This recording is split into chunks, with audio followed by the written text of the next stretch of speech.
ಬ್ರಿಟಿಷರ ಕಾಲದ ಅತ್ಯಂತ ಕ್ರೂರ ಜೈಲು ಅಂಡಮಾನ್ ಸೆಲ್ಯುಲಾರ್ ಜೈಲ್ ಅಥವಾ ಕಾಲಾಪಾನಿ ಜೈಲ್ ಅಂತ ಏನ್ ಕರಿತೀವಿ. ಆ ಜಾಗದಲ್ಲಿ ನಾನೀಗಿದ್ದೀನಿ ಅಂಡಮಾನ್ ಮತ್ತು ನಿಕೋಬಾರ್ ಐಲ್ಯಾಂಡ್ ನಲ್ಲಿ. ಭಾರತದ ಇತಿಹಾಸದಲ್ಲೇ ಅತ್ಯಂತ ಭಯಾನಕ ನರಕ ಎಲ್ಲಿದೆ ಗೊತ್ತಾ? ಅದುವೇ ಅಂಡಮಾನ್ನ ಸೆಲ್ಯುಲರ್ ಜೈಲ್.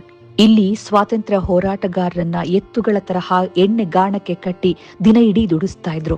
ಬರಿಗೈಲಿ ತೆಂಗಿನ ನಾರು ಸುಲಿಯುವಾಗ ಕೈಯಿಂದ ರಕ್ತ ಒಸರುತ್ತಿದ್ದರೂ ಬ್ರಿಟಿಷರು ಚಾವಟಿಯಿಂದ ಹೊಡಿತಾ ಇದ್ರು. 693 ಕೋಣೆಗಳಿದ್ದ ಈ ಜೈಲಲ್ಲಿ ಒಬ್ಬ ಕೈದಿ ಮತ್ತೊಬ್ಬನ ಮುಖ ನೋಡಲು ಸಾಧ್ಯವಾಗದಂತೆ ವಿನ್ಯಾಸ ಮಾಡಲಾಗಿತ್ತು. ಕೈದಿಗಳ ಕೈ ಮತ್ತು ಕಾಲುಗಳಿಗೆ ಭಾರವಾದ ಕಬ್ಬಿಣದ ಬೇಡಿಗಳನ್ನ ಹಾಕಲಾಗುತ್ತಿತ್ತು. ಎಷ್ಟೋ ತಿಂಗಳುಗಳ ಕಾಲ ಅದನ್ನು ಕಳಚುತ್ತಲೇ ಇರಲಿಲ್ಲ. ಶೌಚಕ್ಕೂ ಅದೇ ಬೇಡಿಗಳಲ್ಲೇ ಹೋಗಬೇಕಿತ್ತು. ಕೈದಿಗಳಿಗೆ ದಿನಕ್ಕೆ ಕೇವಲ 2 ಬಾರಿ ಮಾತ್ರ ಶೌಚಾಲಯಕ್ಕೆ ಹೋಗಲು ಅನುಮತಿ ಇತ್ತು. ಕೋಣೆಯ ಒಳಗೆ ಒಂದು ಸಣ್ಣ ಮಣ್ಣಿನ ಪಾತ್ರೆ ಇಡಲಾಗ್ತಾ ಇತ್ತು. ಅದನ್ನೇ ಬಳಸಬೇಕಿತ್ತು. ಸ್ವಚ್ಛಗೊಳಿಸೋದಕ್ಕೆ ಸರಿಯಾಗಿ ನೀರನ್ನು ಕೊಡ್ತಿರ್ಲಿಲ್ಲ.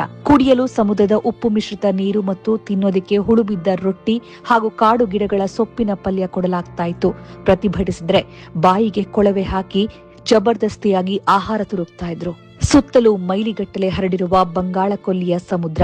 ಇದರಿಂದ ತಪ್ಪಿಸಿಕೊಂಡು ಈಜಿ ದಡ ಸೇರೋದು ಇಂಪಾಸಿಬಲ್ ಆಗಿತ್ತು. ಅದಕ್ಕೆ ಬ್ರಿಟಿಷರು ಇದಕ್ಕೆ ಕಾಲಾಪಾನಿ ಅಂತ ಹೆಸರಿಟ್ಟಿದ್ದು. ಜೈಲಿನ ಸೈಕಲ್ ಚಕ್ರದ ತರಹ 7 ರೆಕ್ಕೆಗಳಿರೋ ವಿಚಿತ್ರ ಡಿಸೈನ್. ಮಧ್ಯದ ಟವರ್ ನಲ್ಲಿ ನಿಂತರೆ ಸಾಕು, ಒಬ್ಬನೇ ಗಾರ್ಡ್ ಎಲ್ಲಾ 7 ರೆಕ್ಕೆಗಳ ಮೇಲೂ ನಿಗಾ ಇಡಬಹುದಿತ್ತು. ಆದ್ರೆ ಜೈಲೊಳಗಿರುವ ಕೈದಿಗಳಿಗೆ ಮಾತ್ರ ಬೇರೆ ಯಾರೂ ಕಾಣ್ತಿರ್ಲಿಲ್ಲ. ಪೆನ್ ಇರ್ಲಿಲ್ಲ, ಪೇಪರ್ ಇರ್ಲಿಲ್ಲ.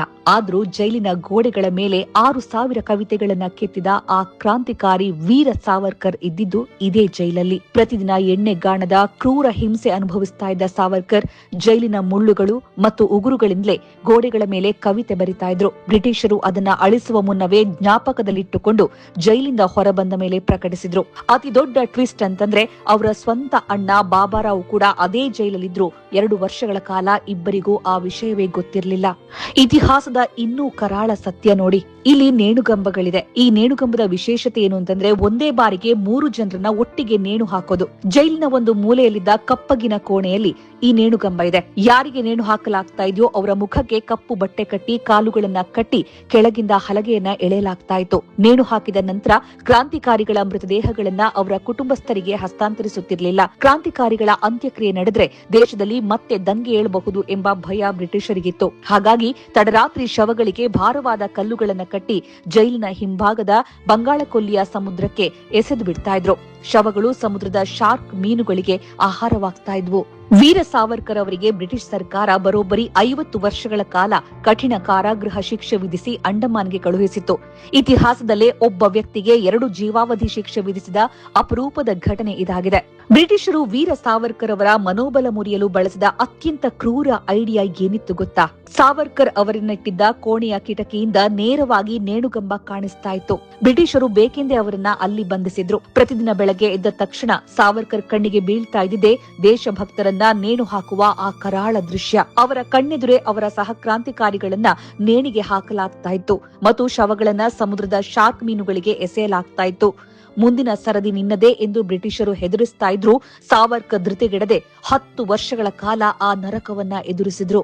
ಅಂಡಮಾನ್ನ ಈ ಜೈಲ್ನ ಒಂದೊಂದು ಕೋಣೆಯ ಕತೆ ಕೇಳ್ತಾ ಇದ್ರೆ ಕಣ್ಣಲ್ಲಿ ರಕ್ತವೇ ಬರುತ್ತೆ. ನಮ್ಮ ಸ್ವಾತಂತ್ರ್ಯ ಸುಮ್ನೆ ಬಂದಿದ್ದಲ್ಲ. ಇಂತಹ ಸಾವಿರಾರು ಹೋರಾಟಗಾರರ ರಕ್ತ ಮತ್ತು ಬಲಿದಾನದ ಮೇಲೆ ನಿಂತಿದೆ. ಅತಿ ಕ್ರೂರ ಶಿಕ್ಷೆ ಯಾವ ಮಾತಿಗೆ ಸಿಕ್ತಿತ್ತು ಗೊತ್ತಾ? ಯಾರಾದ್ರೂ ಒಂದೇ ಮಾತರಂ, ಭಾರತ್ ಮಾತಾ ಕಿ ಜೈ, ಜೈ ಹಿಂದ್ ಅಂತ ಹೇಳಿದ್ರೆ ಅವರನ್ನ ಅತ್ಯಂತ ಕ್ರೂರವಾಗಿ ಸಾಯಿಸಲಾಗ್ತಿತ್ತು. ಈ ಇಡೀ ಜೈಲನ್ನ ಕಟ್ಟಲು ಬಳಸಿದ್ದು ಭಾರತೀಯ ಕಾರ್ಮಿಕರನ್ನೇ ಬಳಸಿ, ಭಾರತೀಯ ಕಾರ್ಮಿಕರನ್ನೇ ತರಬೇತುಗೊಳಿಸಿ, ಅವರಿಂದಲೇ ಶಿಕ್ಷೆ ಕೊಡಿಸಿ, ಅವರಿಂದಲೇ ಸಾವಿನ ಮನೆಗೆ ಕಳುಹಿಸ್ತಾ ಇದ್ರು ಬ್ರಿಟಿಷರು.